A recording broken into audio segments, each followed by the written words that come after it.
At the end of the day, it's not even about partisan politics, in my opinion. It's about saving democracy. We have a Republican Party that has entirely sold out to a bunch of billionaire oil oligarchs to the point where they won't even talk about climate change. In fact, Donald Trump is trying to put together an alternative science committee with a bunch of alternative scientists who are going to tell us that climate change isn't real. Why? Because the Republican Party is funded by the fossil fuel industry and the billionaires it has produced. And so, you know, when we talk about Democratic candidates, we're not just talking about partisan politics. We're talking about the damn survival of the planet. I mean, we're talking about serious stuff. You know, the Republican Party wants to privatize Social Security. We're talking about your not just your ability in old age to have a decent life, but also the issue of whether or not you know, if you're a young person and you get disabled, you could get Social Security disability to stay alive. Like my friend Michael Hutchison, he broke his neck, and for the next 10 years of his life or thereabouts, he has passed away now, but he was quadriplegic. He was paralyzed from the neck down. Social Security provided him with a home, provided him with a nurse, you know, who came in every day and just, you know, helped out.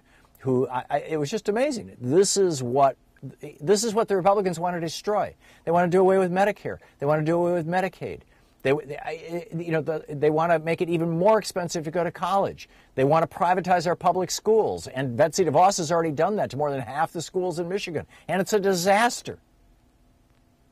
So when, you know, people show up at, like last night at the Kane County Democratic Party meeting, it's not just, hey, I'm a Democrat. You know, my dad loved Harry Truman or Franklin Roosevelt. No. It's, we've got to save the damn country, the planet. The human race, democracy, our species, other life forms. And then on top of that, we get this guy in the White House who's doing a publicity stunt right now on our southern border to get himself reelected. This is insane. 58 former national security officials now. 58. Now, this includes people who are both Democrats and Republicans who have worked in Democratic and Republican administrations, going back as far as the George Herbert Walker Bush administration.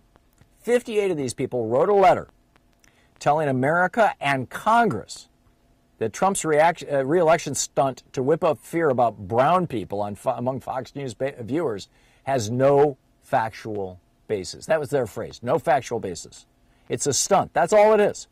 There is no crisis at the southern border. In fact, border crossings are lower than they've been since 1971. But there is a refugee crisis in Central America. Mexico's actually taking the brunt of it.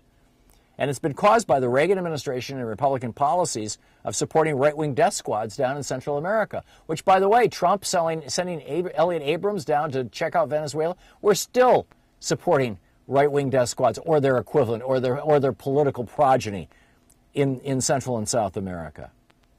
Instead of demonizing refugees seeking asylum, we should be putting our heads together and coming up with a plan to help them.